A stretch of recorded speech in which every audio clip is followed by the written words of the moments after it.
فی قلوبہم مرض فزادہم اللہ مرضا ولہم عذاب علیم بما کانوا یکسبون.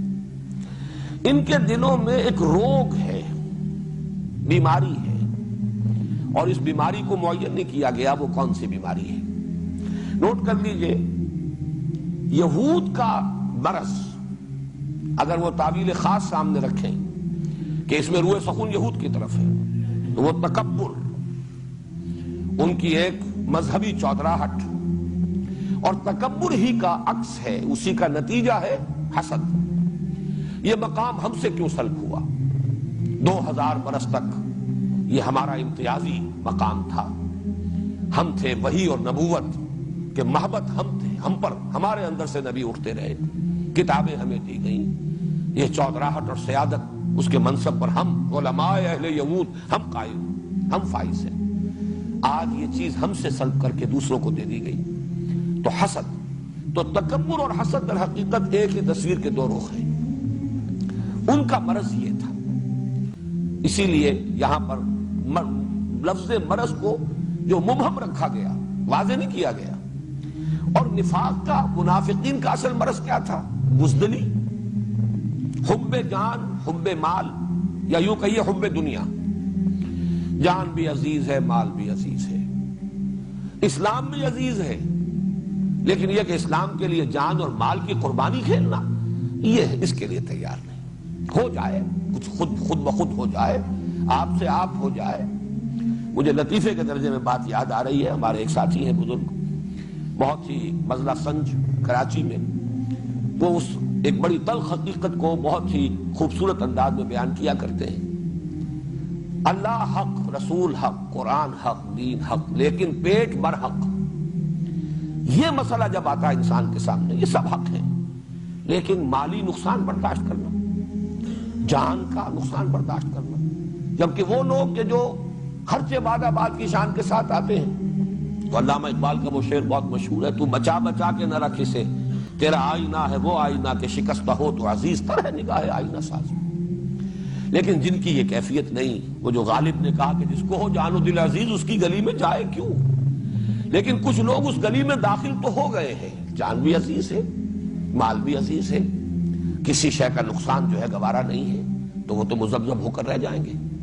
فی قلوبہم مرض، تکبر کا مرض یہ یہود کا.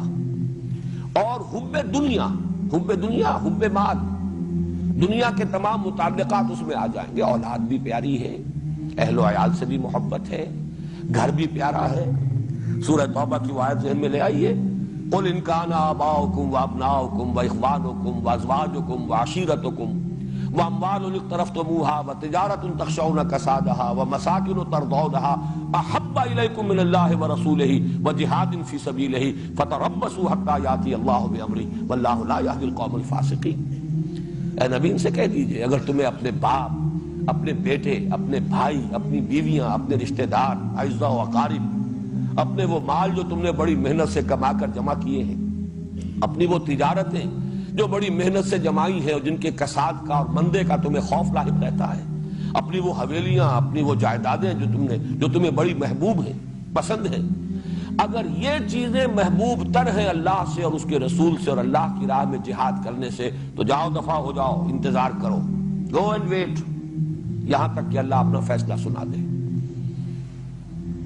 حتی یاتی اللہ بامرہ. اور اللہ ایسے فاسقوں کو زبردستی ہدایت نہیں دیتا، یہ اس کی سنت نہیں ہے. وہی قانون یہاں آ رہا ہے، فی قلوبہم مرض فزادہم اللہ مرضا. تو اللہ نے بڑھا دیا ان کا روگ. یہ بڑھانا کس اعتبار سے ہے؟ یہ اس اعتبار سے ہے کہ جو فرمایا گیا یمدہم فی طغیانہم یعمہون. اللہ تعالیٰ ان کی رسی دراز کر رہا ہے، ان کا پردہ چاک نہیں کر رہا. یہ رسی دراز ہو رہی ہے، وہ سمجھتے ہیں ہم کامیاب ہو گئے، دیکھو ہم بچ گئے، مرحلہ سخت آیا تھا، ہم نے جھوٹا بہانہ بنایا، اپنے آپ کو بچا لیا. یہ مسلمان بیچارے، یہ جو دیوانے ہیں، فینیٹکس ہیں، یہ ہیں جان جوکھوں کے کام کرتے پھر رہے ہیں. ہمیں چھوٹا سا جھوٹ ہی بولنا تھا نا، ایک چھوٹا سا بہانہ بنایا جا کر اور اپنے آپ کو ایگزمپٹ کرا لیا، رخصت لے کر معذرت کر کے آ گئے. تو وہ سمجھ رہے ہیں کہ کامیاب ہو رہے ہیں، در حالانکہ وہ اپنی عاقبت برباد کر رہے ہیں. فزادہم اللہ مرضا. یہ جیسے جیسے رسی ڈھیلی کی جا رہی ہے، ڈھیل دی جا رہی ہے، ان کا مرض بڑھ رہا ہے۔ یہی وہ قانون ہے جس کی آخری شکل وہ ہے جو کہ آ چکی ہے پہلے رکوع کے آخر میں، ختم اللہ علی قلوبہم۔ قانون ہدایت و ضلالت یہ ہے کہ اللہ تعالیٰ نے انسان کو چوائس دیا ہے، فری چوائس انسان کا ہے، نیکی اور بدی کی تمیز دے دی، خارج میں بھی داعیان حق بھی ہے اور داعیان شر بھی ہے، داعیان خیر بھی ہے، داعیان شر بھی ہے، انسان کے اندر کسوٹی بھی ہے، عقل کی بھی ہے، اور نیکی اور بدی کی تمیز فَأَلْهَمَهَا فُجُورَهَا وَتَقْوَاهَا کو بھی ودیت کر دی گئی۔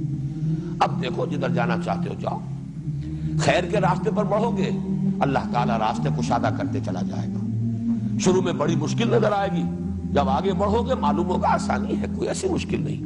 بڑا کٹھن مرحلہ نظر آ رہا تھا لیکن یہ تو اتنا کٹھن ثابت نہیں ہوا، تیسیر ہے یہ، اللہ اس کو آسان بناتا چلا جاتا ہے۔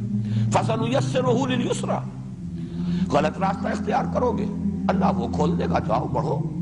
آج تھوڑے درجے کی بے حیائی تھی، کل اس سے کہیں 10 گنا درجے کی بے حیائی کا ارتکاب کرو گے، اس کے بعد اس سے بھی 100 درجے بڑھ جاؤ گے، بے حیائی میں بڑھتے چلے جاؤ گے، یہاں تک کہ حس ختم ہو جائے گی۔ حق کی طرف اب مراجعت کا امکان نہیں رہے گا، جس کو انگریزی میں کہتے ہیں پوائنٹ آف نو ریٹرن، اب واپسی کا کوئی امکان نہیں۔ ایک حد ہوتی ہے جس میں آدمی واپس آ سکتا ہے، ایک انتہا اس حد سے گزرنے کے بعد وہ آتی ہے کہ پھر آدمی واپس آ ہی نہیں سکتا۔ یہ ہے جسے قرآن کہتا ہے ختم اللہ علی قلوبہم یا طبع اللہ علی قلوبہم، اللہ نے ان کے دلوں پر مہر لگا دی ہے۔ یہاں بھی فرمایا فی قلوبہم مرض، ان کے دل میں ایک روگ تھا، انہوں نے اسی کی پیروی کی، تکبر کی پیروی کی، یا حب دنیا انہیں لے کر بیٹھی رہی، انہیں آگے بڑھنے سے روکے رہی، لہذا اللہ تعالیٰ نے ان کے مرض کو بڑھا دیا۔ فزادہم اللہ مرضا، یہی سورہ صف میں آیا ہے فلما زاغوا ازاغ اللہ قلوبہم واللہ لا یہدی القوم الفاسقین۔ جب وہ ٹیڑھے ہو گئے اللہ نے ان کے دلوں کو بھی ٹیڑھا کر دیا۔ ٹیڑھ کی آخری انتہا وہی ہے ختم اللہ علی قلوبہم وطبع اللہ علی قلوبہم۔ تو یہاں فرمایا فی قلوبہم مرض، جیسا کہ میں نے عرض کیا یہ دونوں طرف اپلیکیبل ہے۔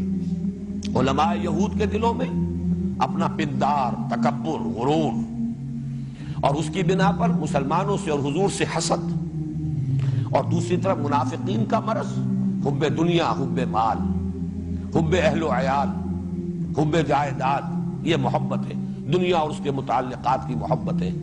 ایمان مجھے کھینچے ہے تو روکے ہے مجھے کفر، کعبہ میرے آگے ہے کلیسا میرے پیچھے، مذبذبین بین ذالک لا الہ ہؤلاء ولا الہ ہؤلاء، چلنا چاہتے بھی ہیں چل نہیں پاتے، ہمت نہیں، ہمت جواب دے جاتی ہے، ورنہ بات اچھی لگتی ہے۔